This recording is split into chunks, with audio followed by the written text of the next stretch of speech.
পৃথিবীতে যাদের কথার আগে পরে কোরআনের নিয়ম নীতি নেই, কোরআন দিয়ে বলতে পারে না, আপনি বিশ্বাস করে নেবেন যে ওর ভেতরে ভেজাল আছে।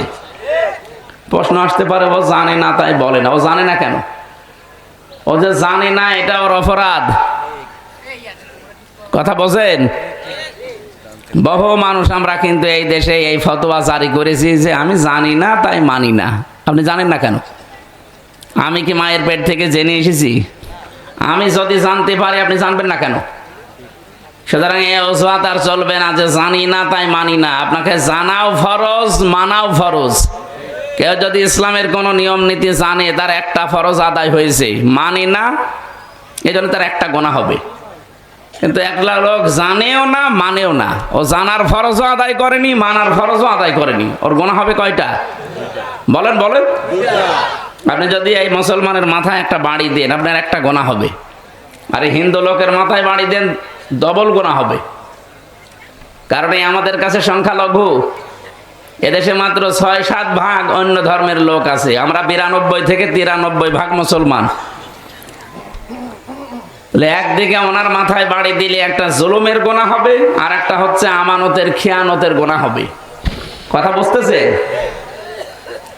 এই জন্য যারা এই অজুহাত পেশ করেন যে জানি না তাই মানি না, এটাই অসুবিধা নেই। অসুবিধা নেই মানে আপনার ডবল গুনাহ হবে। আপনি মানেন না, জানেনও না, দুইটা ফরজে আপনি লঙ্ঘন করেছেন। সুতরাং এখন থেকে আমাদের এই ফতোয়া বাদ, এখন জানাও ফরজ।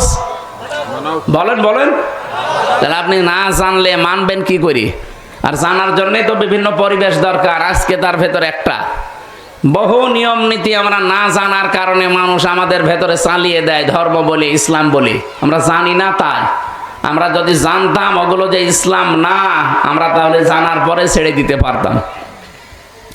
আমরা তেলাওয়াতকৃত আয়াত থেকে এই কথাগুলো আজকে অল্প সময়ের ভেতরে শোনার চেষ্টা করব ইনশাআল্লাহ। যে আল্লাহ আমাদেরকে নবীজির মাধ্যমে দুইটা জিনিস ছেড়ে গিয়ে গ্যারান্টি দিলেন যে আমরা পথ হারাবো না। এখন থেকে আমাদের উচিত হবে যে যেখানে আসি অন্তত এই দুইটা যেন হারিয়ে না ফেলি। আর যারা কোরআন দিয়ে কথা বলে, তারা যে সত্য কথা বলে, এটা প্রমাণ অলরেডি হয়ে গেছে। কি কথা বলে না কেন? ফামান তাবিয়া হুদায়া ফালা খাউফুন আলাইহিম ওয়ালা হুম ইয়াহজানুন। যোগে যোগে আমার পক্ষ থেকে হেদায়েত যাবে।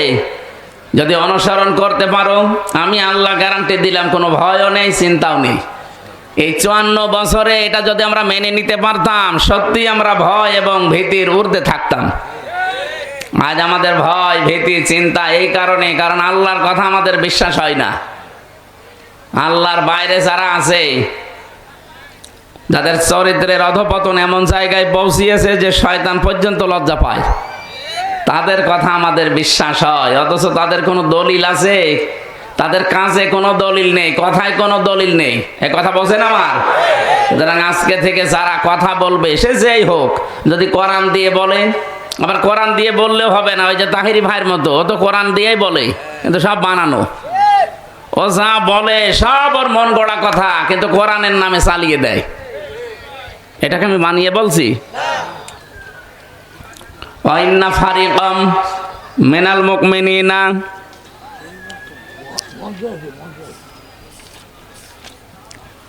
আল্লাহ রাব্বুল আলামিন জানিয়েছেন, ওয়াইন্না মিনহুম লাফারিকান ইয়ালবুনা আলসিনাতাহুম বিল কিতাবি লিতাহসাবুহু মিনাল কিতাবি ওয়া মা হুয়া মিনাল কিতাব وَيَقُولُونَ هُوَ مِنْ عِنْدِ اللَّهِ وَمَا هُوَ مِنْ عِنْدِ اللَّهِ وَيَقُولُونَ عَلَى اللَّهِ الْكَذِبَ وَهُمْ يَعْلَمُونَ।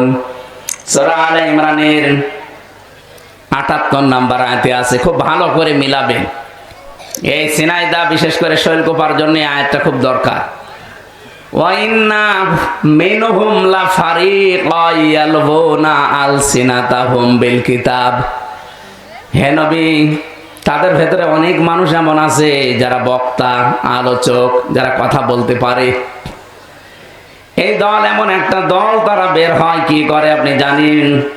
ইয়ালবুনা আলসিনাতাহুম, তারা তাদের জহব্বায় রং লাগায়, তার মানে রং ঢং দিয়ে সাজগোজ করে সোর সার দিয়ে এমন ভাবে কথা বলে মনে হচ্ছে যে কিতাবের কথাই বলছে।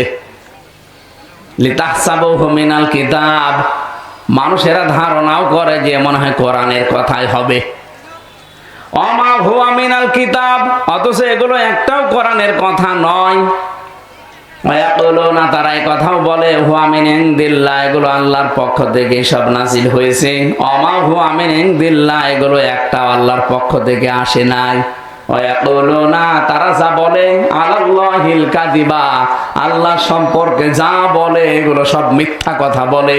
ওয়া হুম ইয়ালামুন, অথচ তারা কিন্তু এটা জানে যে আমরা মিথ্যা বলছি। আপনি এখানে না বুঝলেও স্যার বুঝবে।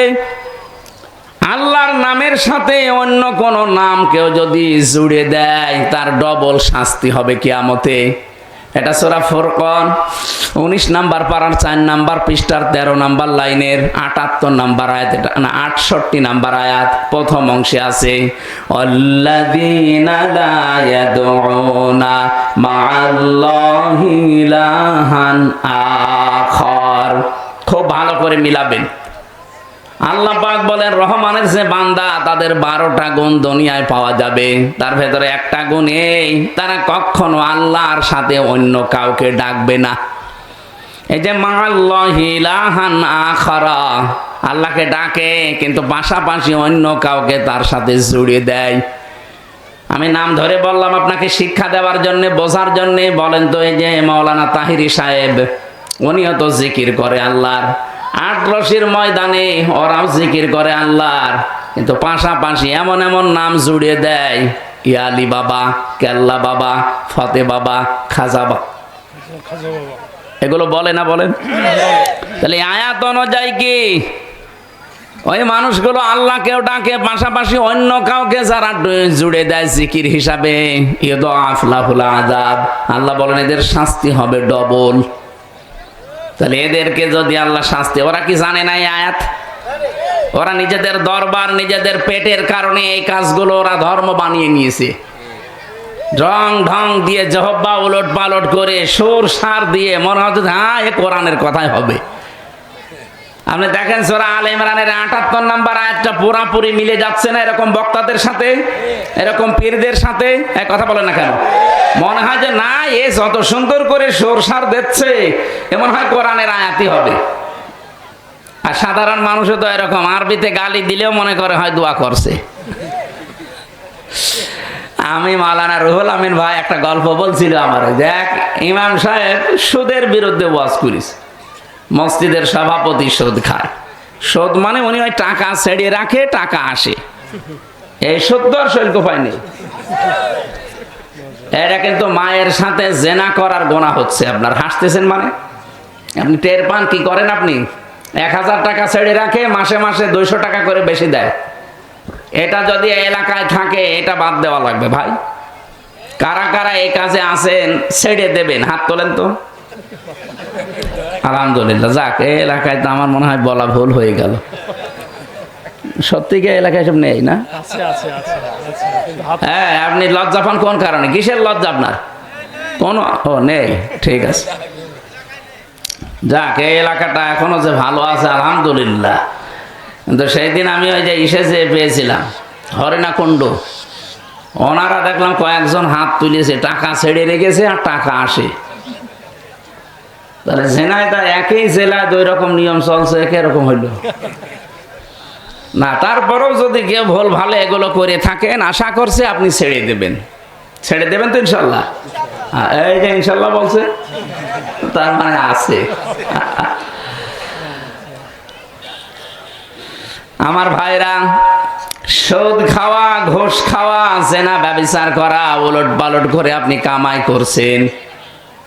বলেন তো যে মানুষগুলো এরকম উল্টো পাল্টা করে কামাই করে আর বলে বাবা শাহজালাল, মদের কাছে সব হালাল, আপনি হালাল করে নিলেন সব।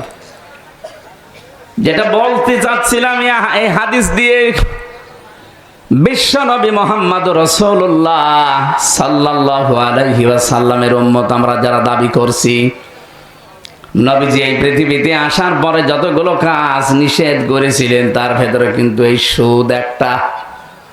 কি সুদ একটা না? 500টা নিষিদ্ধ কাজ আছে এই কোরআনে, তার ভেতরে সুদ একটা। মানে আলোচনা করতে করতে সুদের আয়াত যে এসেছে যে সুদ খাওয়া আর মায়ের সাথে জেনা করা সমান, সুদ খাওয়া আল্লাহ রাসূলের সাথে জেনা কি যুদ্ধ করার শামিল।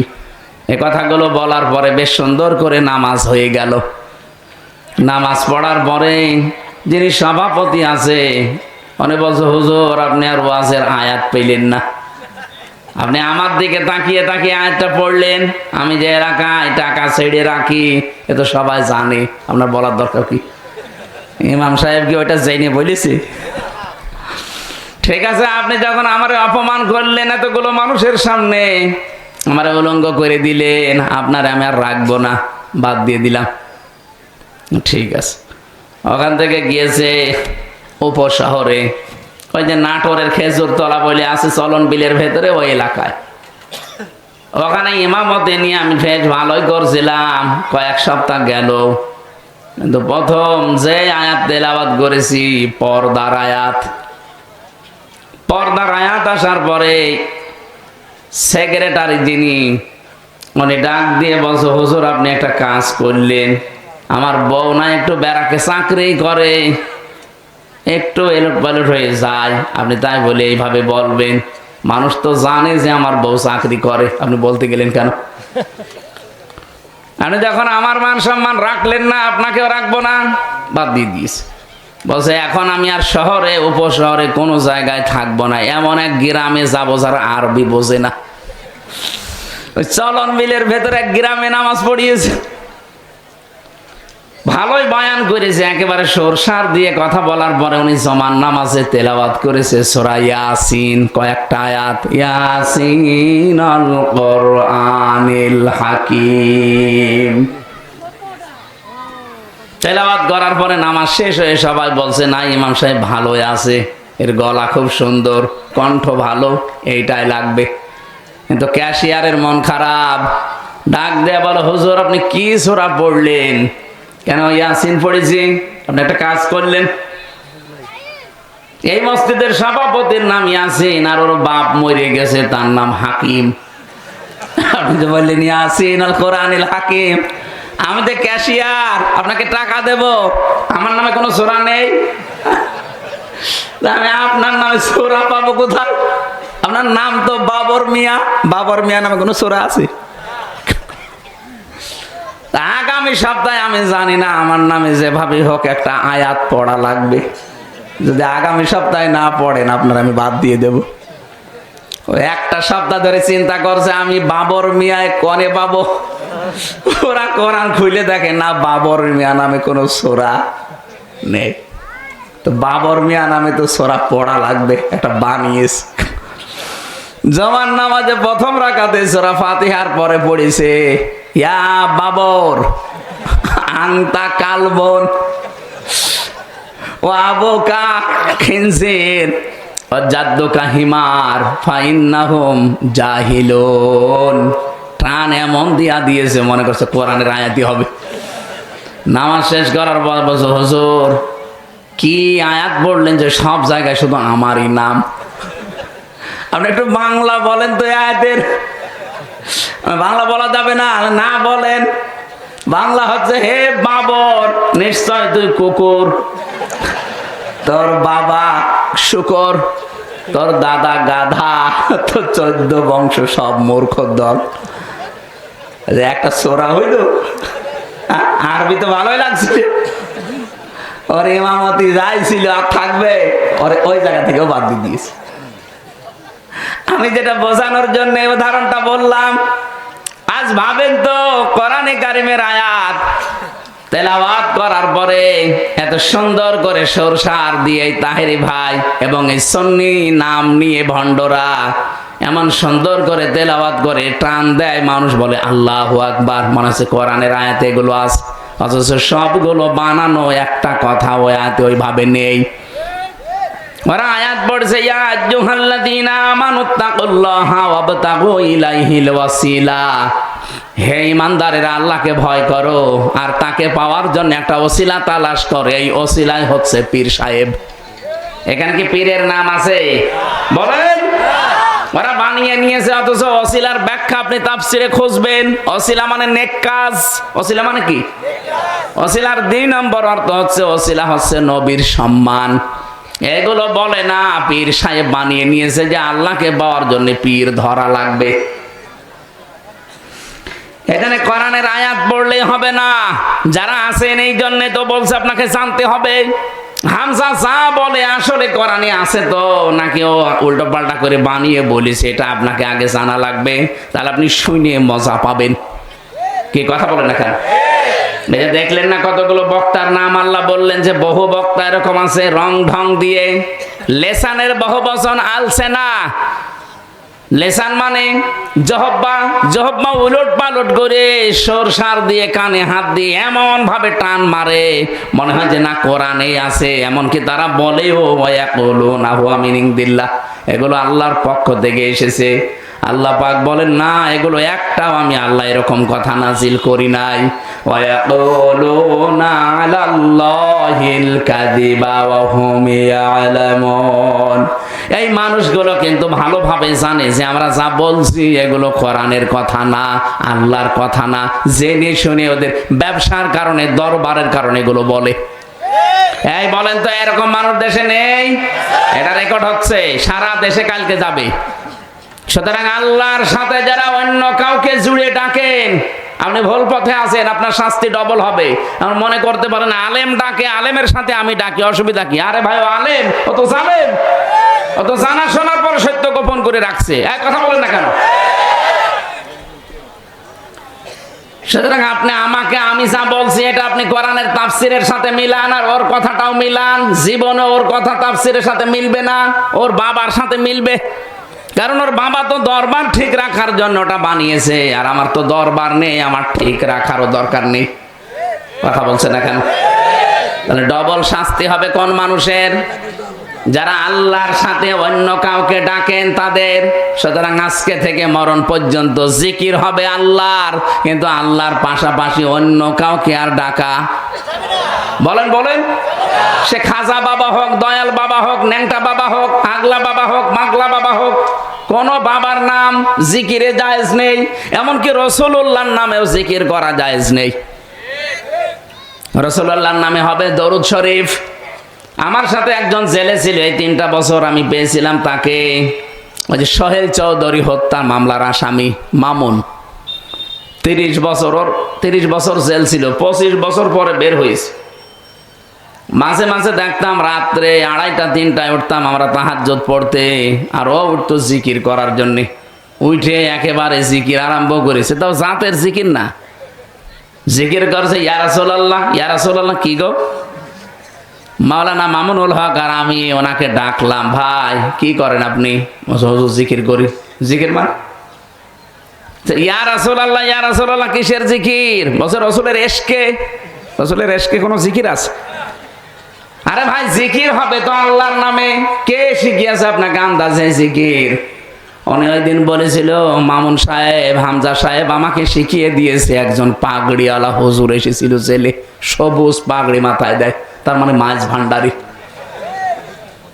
এই হুজুর এসেছিল জেলখানায় জমি জায়গার কেস নিয়ে, তার সাথে আমি ছিলাম, তার কাছে জিকির শিখেছি। ওই তখন থেকে আমি চালাচ্ছি ইয়া রাসূলুল্লাহ, ইয়া রাসূলুল্লাহ। বললাম সে নাই, বুঝে শুনে ভুল করেছে, আপনি হয়তো না জেনে ভুল করছেন, আপনাকে আর ভুল করতে দেব না। বলেন, জিকির রাসূলুল্লাহর নামে হবে না, জিকির হবে শুধুমাত্র আল্লাহর নামে। দেখলাম তার পরের কয়েকদিন উনি পাল্টিয়ে গেছে, আর ওরকম করে না। এবার আমরা যে আয়াত পড়েছিলাম ওই আয়াতের সাথে মিল আছে, ওইদিকে আমরা যাচ্ছি। রব্বুল আলামিন বলেন, ইত্তাখাযু আহবারহুম ওয়া রুহবানাহুম আরবাবাম মিন দুনিল্লাহ ওয়াল মাসীহ ইবনে মারইয়াম। এখানে ইহুদি খ্রিস্টানদের কথা আল্লাহ রুকুতে জানিয়েছেন, সূরা তাওবার 31 নম্বর আয়াত।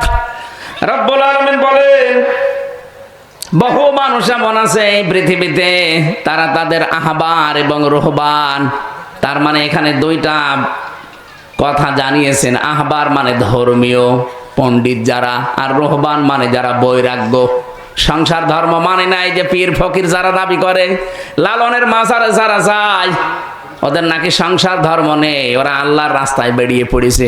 ওটা আল্লাহর রাস্তা না, ওটা শয়তানের রাস্তা। দুনিয়ায় যত নবী রাসূল পাঠিয়েছে প্রত্যেকের সংসার ছিল না, খালি ঈসা নবীর বাদ দিয়ে।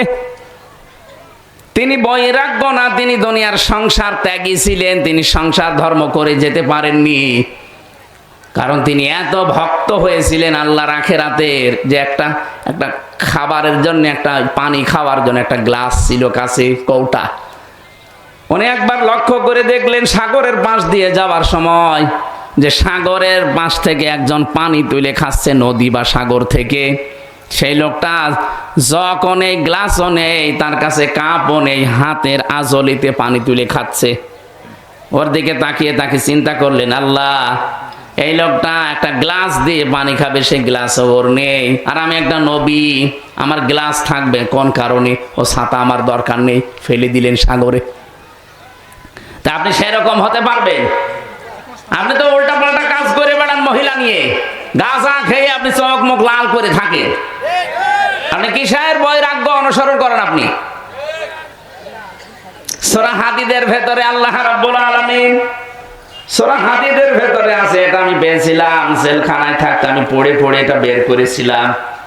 সূরা হাদীদ থেকে শোনাচ্ছি, আগে একটু শিক্ষাটা দিয়ে দেই।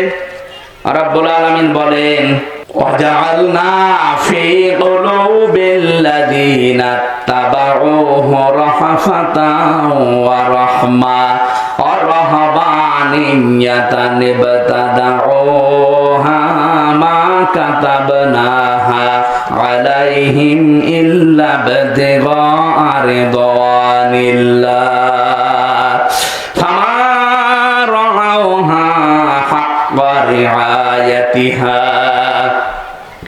তার বাংলা সামারাইজ, বাংলা অর্থ হচ্ছে, তোমরা কি ওই রকম হতে পারতে না যারা সংসার ধর্ম দুনিয়ার সব কিছু ত্যাগ করে দিয়ে আল্লাহর সন্তুষ্টির পথে নেমে পড়েছে? তোমরা তো তাদের মতো হতে পারোনি।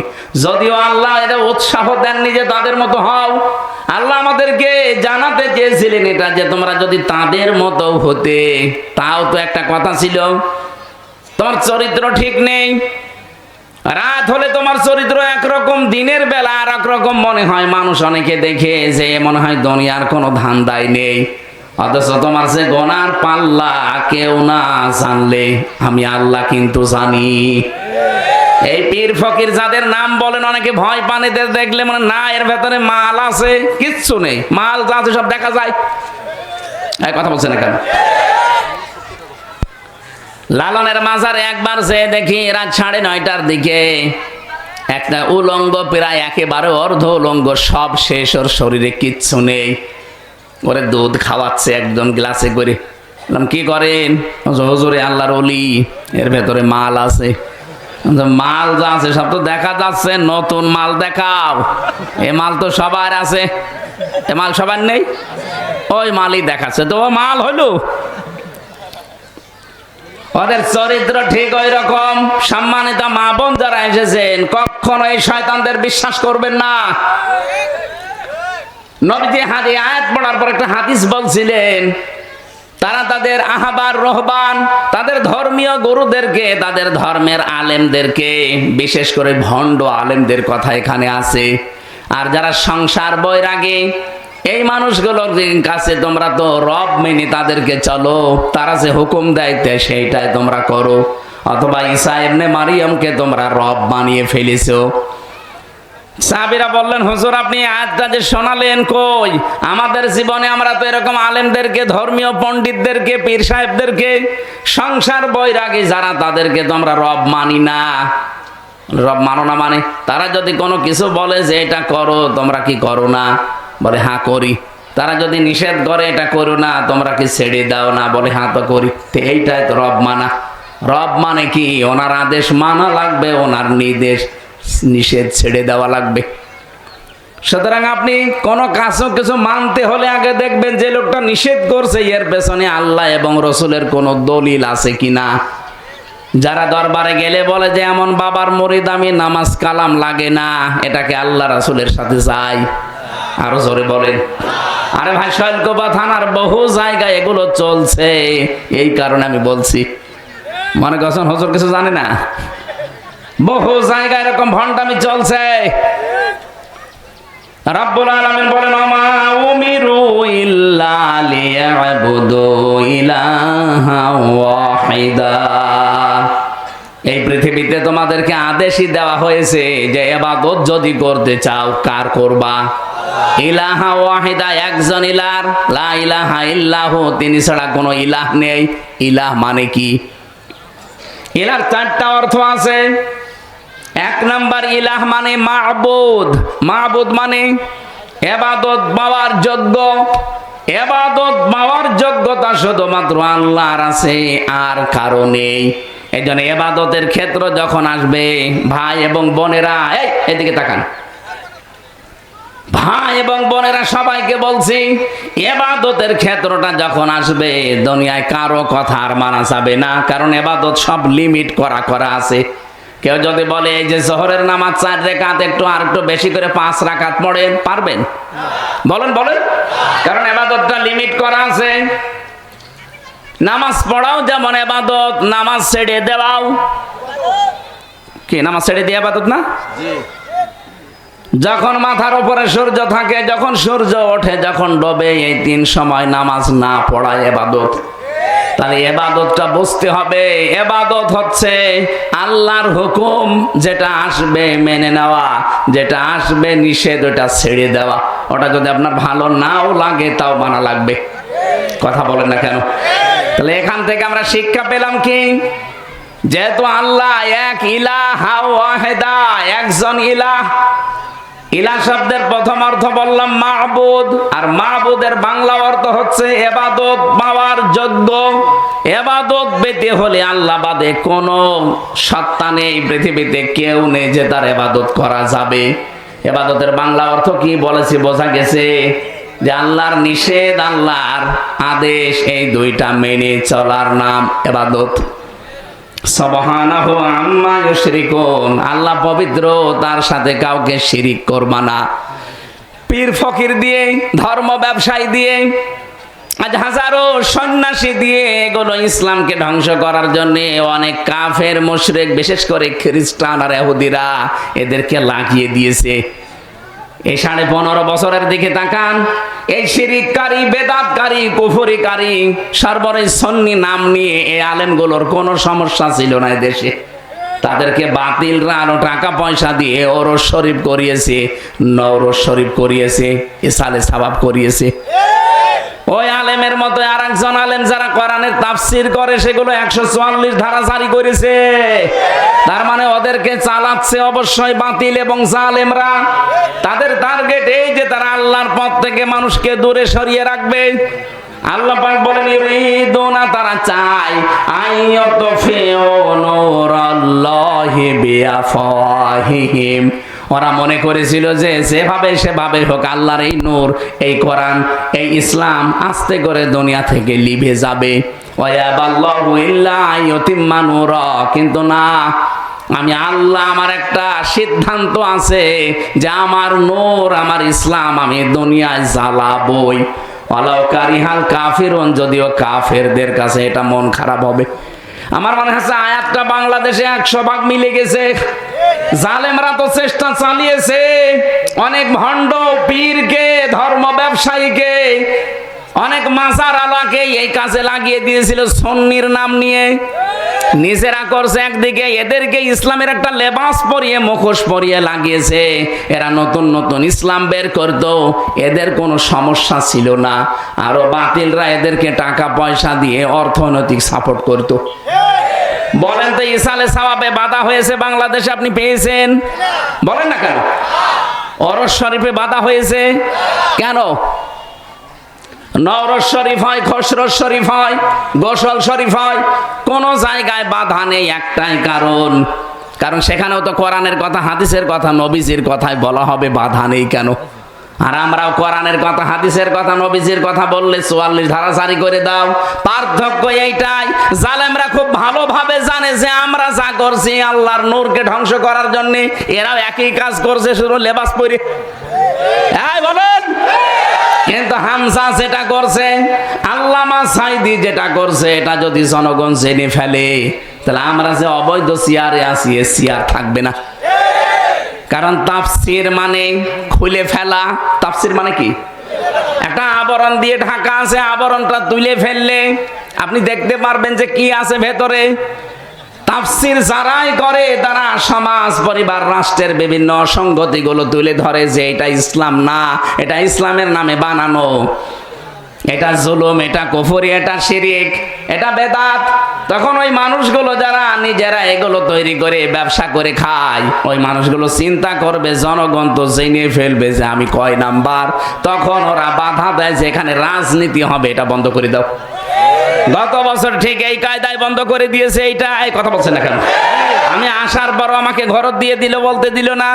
অথচ ওই জায়গায় আমার মনে হয় যদি কোনো দরবলালা, মাসারালা, কোনো সুন্নি তাহেরি ভাই আসতো, বাধা না বলতো, বলেন ওই এসে নাচানাচি আরম্ভ করতো। কথা বলুন। এই জন্য যত ষড়যন্ত্র করেছে জালেমেরা, কাফেরেরা, মুশরিকেরা, ধর্ম ব্যবসায়ীরা, মুখোশধারীরা জীবনও সফল হতে পারবেন না। ওয়ায়াবাল্লাহু ইল্লা আইয়ুতিম্মা নূরা, আল্লাহ বলেন আমার নূর আমি জ্বালাবই, এটা আমার সিদ্ধান্ত। আল্লাহ যদি কোনো সিদ্ধান্ত নেয় বাস্তবায়ন হবে না। আরো জোরে বলেন। এই জন্য মা বোন যারা এসেছেন, কোন পীর ফকির ভণ্ড যারা এই সংসার বৈরাগী নাম নিয়ে মুখোশধারী যারা আছে, ওদেরকে বিশ্বাস করবেন না। কিসের পানি পড়া নিতে যান আপনি? পর্দা করা আপনার জন্য ফরজ, আর ওই পানি পড়া নিয়ে আপনার জন্য ফরজ। যদি কিছু লাগে আপনি সূরা ফাতিহা, নাস, ফালাক পড়ে নিজে পানি পড়ে খাবেন, ওইটাই আর উপকার হবে। পর্দার বিধান লঙ্ঘন করে চলে যাচ্ছেন শৈলকুপা বাজারে। কোন ভণ্ড কোন দিক থেকে বের হয়েছে? আরে ভাই, সারা জীবন আপনি এক জায়গায় করলেন, একটা ফরজের দাম পাবেন। পর্দার বিধানটা লঙ্ঘন করে চলে গেলেন, স্বামীর কথা, ছেলের কথা না মেনে। ওখানে যে কত রকমের উলট পালট কাজে আপনাকে জড়িয়ে পড়তে হয়, সর্বশেষ ধাক্কা ধাক্কি হয়। এই কথা বলছে না কেন? কত মেলায় যায় মেয়েরা, কত অনুষ্ঠানে যায়, ওরসে যায়, নারী পুরুষ এক জায়গায় জিকির করে। এই বলেন তো, এখানে যারা পুরুষ মানুষ বসে আছেন, এইদিকে তাকান, মহিলা প্যান্ডেলের দিকে নেই? বলেন। ওই যে জায়গাগুলো ফাঁকা পড়ে আছে, এখন যদি বলি মা বোনেরা এসে এই মাঝে মাঝে বসে পড়েন, জায়েজ আছে? জায়েজ নেই মানে? এখানে যদি জায়েজ না থাকে তাহলে দরবার গুলোতে নারী পুরুষ এক জায়গায় জিকির করে, জায়েজ হয় কি করে? বলেন। আপনি এখানে মেনে নিতে পারছেন না, ওইটাও তো কোরআনের অনুষ্ঠান বলে চালিয়ে দেন। তাহলে এখানে যদি জায়েজ না থাকে নারী পুরুষ এক জায়গায় বসে জিকির করা, কোরআন শোনা, তাহলে ওই জায়গায় এক জায়গায় পর্দা লঙ্ঘন হয় না। তো এই ইসলাম আপনি বলছেন না কেন? আপনি সব যে সমান মনে করেন যে ওরাও যায়, এরাও তা না। আকাশ পাতাল ওগুলো ধ্বংস করার জন্য মুখোশ পরেছে। আল্লাহ বলেন আমার নূর আমি জ্বালাবো, আল্লাহ কিন্তু জ্বালিয়ে অলরেডি দিচ্ছে। কথা বলেন। এদেশে কোরআনের নূর জ্বলবেই। মানুষের ভেতরে যে চেঞ্জ, যে পরিবর্তন আসতেছে আমরা দেখতে পাচ্ছি। মানুষ কিন্তু অনেক পরিবর্তন হয়ে গেছে এখন। আগস্টের 5 তারিখের আগে যে চশমা ছিল, চশমা এখন আর নেই, খুলে গেছে। এক কথা বলেন। এই জন্য মা বোনদেরকে বলবো, আপনার যদি খুব অসুবিধা বেশি হয়, এই পীর ফকির, এই মুখোশধারী ভণ্ড এই দরবার গুলোতে যাবেন না। আপনি নিজে সূরা ফাতিহাটা শুদ্ধ করে পড়েন, আপনার স্বামীকে দিয়ে পড়ান, সূরা নাস, ফালাক পড়েন। যদি জিন ভূত পরি এরকম কোনো কেউ তাবিজ মাবিজ করে থাকে, কোনো অসুবিধা নেই, এগুলো কাটানো কোনো ব্যাপারই না। এগুলো কাটানোর জন্য 2টা সূরা আল্লাহ দিয়েছেন, নাস আর ফালাক। নবীকেও মানুষ জাদু করেছিল, নবীজি কাটিয়েছিলেন এই 2টা সূরা পড়ে। নবী যদি কাটাতে পারে, আমরা উম্মত হয়ে কাটাতে পারবো না? কোন কারণে ফরজ বিধান লঙ্ঘন করে ওই পীরের কাছে যাবেন আপনি? আজকে থেকে এই সিদ্ধান্তগুলো পাল্টান। আপনার ছেলে ভয় পেয়েছে অথবা জিন ভূত লেগেছে, কোনো অসুবিধা নাই, আয়াতুল কুরসি পড়বেন নিজে শুদ্ধ করে পড়ে, সূরা ফাতিহা পড়ে একবার ফু দিয়ে দিন, এটা জায়েজ আছে। কিন্তু পীরের কাছে যে আপনি বসে আছেন, আপনার মুখ খোলা, মাথার চুল খোলা, আরো বাকিগুলো আমি বললাম না। এই জন্য উল্টাপাল্টা কাজ হয়ে যাচ্ছে, ফরজ বিধান পর্দা লঙ্ঘন হয়ে যাচ্ছে। আপনারা ফু দিলে কাজ আরো হওয়া দূরের কথা, ফরজ বিধান লঙ্ঘন হওয়ার কারণে আপনার আযাব আরো বাড়বে। এই জন্য যারা চেষ্টা চালিয়েছেন কিয়ামত পর্যন্ত আপনারা পারবেন না, এদেশে ইসলামের আলো জ্বলবেই। কারণ এই সিদ্ধান্ত কার? কাফেরদের যতই মন খারাপ হোক, ওয়াল্লাযী আরসালা রাসূলাহু বিল হুদা, তিনি সে আল্লাহ যিনি তার রাসূলকে পাঠিয়েছেন সত্য দিন সহকারে, লিযহিরাহু, যিনি ইজহার করবেন। ইজহার মানে প্রকাশ করা। কিন্তু কোরআনে কারিমের এই শব্দটার ব্যাখ্যা আমি পেয়েছি, নবীজি বলেন মান ক্বরাল কোরআনা ফাস্তাযহারাহু, যে ব্যক্তি কোরআন পড়ে আর কোরআনকে ইজহার করার চেষ্টা করে, তার মানে কোরআনে কারিমকে বিজয় করার জন্য চেষ্টা চালায়। এই জন্য আমাদের উদ্দেশ্য হচ্ছে, আল্লাহ যেহেতু তার রাসূলকে সত্য দিন সহকারে পাঠিয়েছে, এই পৃথিবীতে ৪৫০০ ধর্ম এখন আছে, সব কিছুর উপরে আল্লাহ কোরআনে কারিমকে, রাসূলের এই বিধানকে তিনি বিজয়ী করবে। এই দায়িত্ব আমাদেরকে আল্লাহ দিয়েছেন, যদিও করবেন তিনি আমাদের মাধ্যমে। এখন যদি এই মাধ্যম হিসাবে আপনাকে আল্লাহ না পায়, যে উদ্দেশ্য নিয়ে আল্লাহ আপনাকে পাঠিয়েছিল আপনি উদ্দেশ্য সফল করেননি।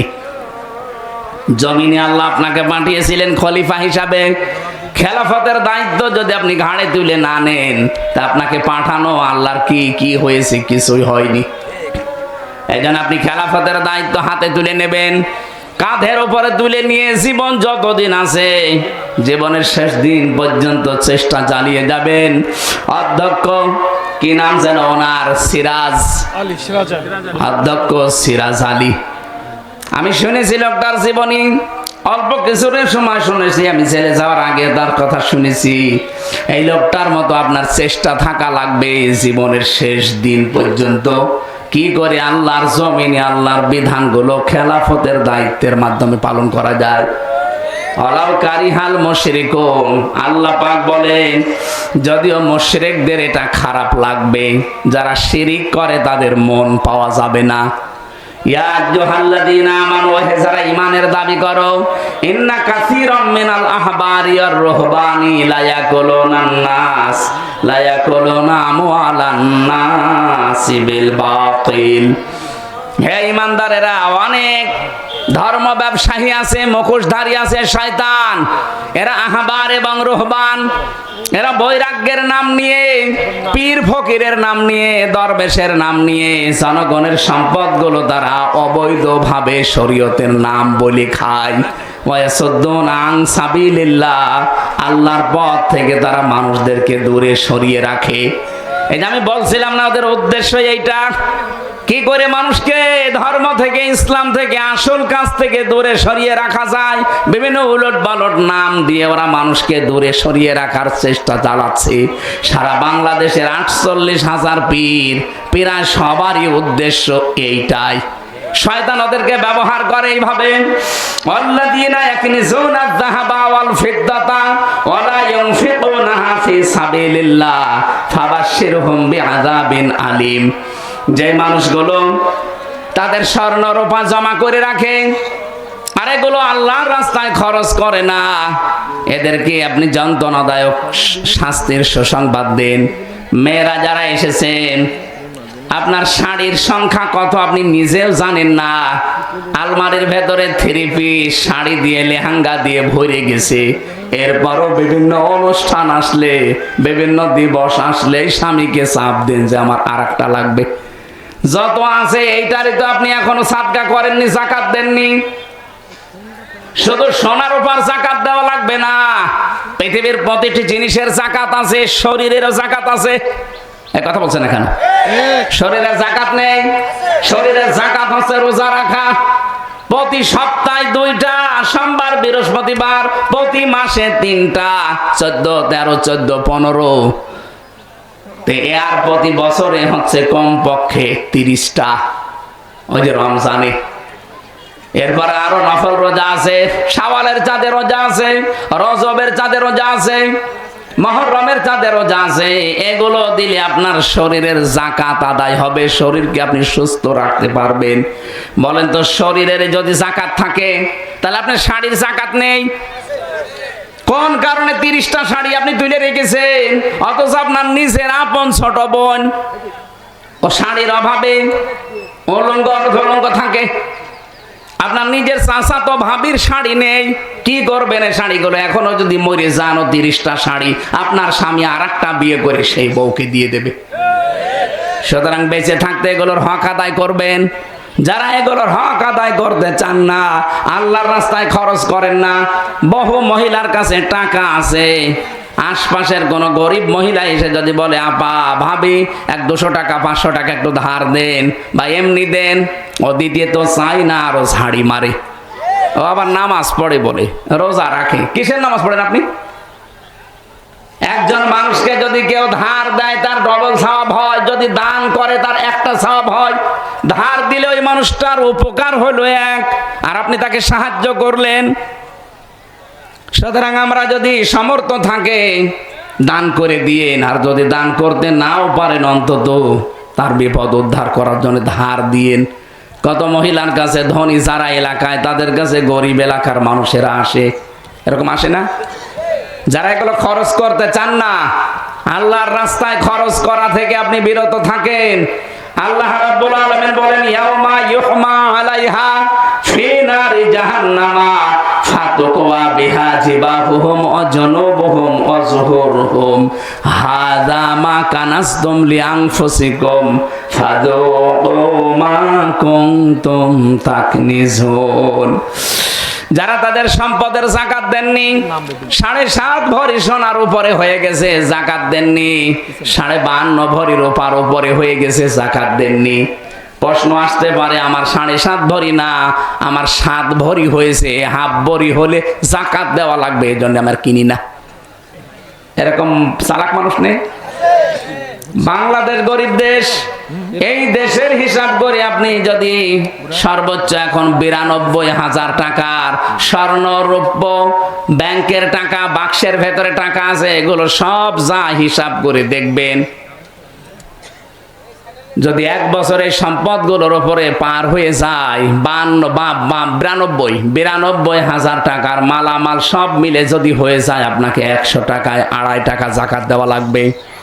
যদি কেউ যাকাত না দেন, আপনার নামাজ হবে না, কারণ যেখানে নামাজের কথা সেখানে যাকাতের কথা। মনে মনে মনে ভাবছে যে ঠিক আছে, নামাজ যদি না হয় সতা নামাজও পড়বো না। সেদিন কোন জায়গায় যেন এক মাসলা বলেছিলাম যে ফাসাল্লি রব্বিকা ওয়ানহার, যে নামাজ পড়ো, কোরবানি করো। নামাজ পড়ে না, কোরবানি করে, ওর কোরবানি হবে না। ও বলছে ঠিক আছে, নামাজও পড়বো না। নামাজ তো পড়ি না, ঠিক আছে, কোরবানি যদি না হয় ও কোরবানিও দেব না, দরকার হয় টাকা আমি আরো জমা করব। তো আপনারা এরকম আর ভুল বুঝেন না। যেখানে নামাজের কথা সেখানে যাকাতের কথা আল্লাহ দিয়েছেন, এই জন্য এই পরিবেশটা তো ঠিক রাখা লাগবে। যারা যাকাতের সম্পদগুলো না দিয়ে নিজের কাছে কক্ষিগতভাবে রেখে দেন, আপনার শত্রু দিনের পর দিন বাড়তে থাকবে। আর কিয়ামতের ময়দানে এই মালগুলো আমার আল্লাহ আগুনে চালাবে, জাহান্নামের আগুন দিয়ে। এরকম বড় বড় শিক গরম করে কপালের উপরে, বুকের উপরে, পিঠের উপরে লাগাবে আর বলবে, এইটাই তোমার সেই মাল, এখন কেমন লাগে, মজা চাকো। এই বিপদ আসার আগে আমরা যেন পরিবর্তন হই আয়াতগুলো থেকে। আল্লাহ তৌফিক দেন, আমিন।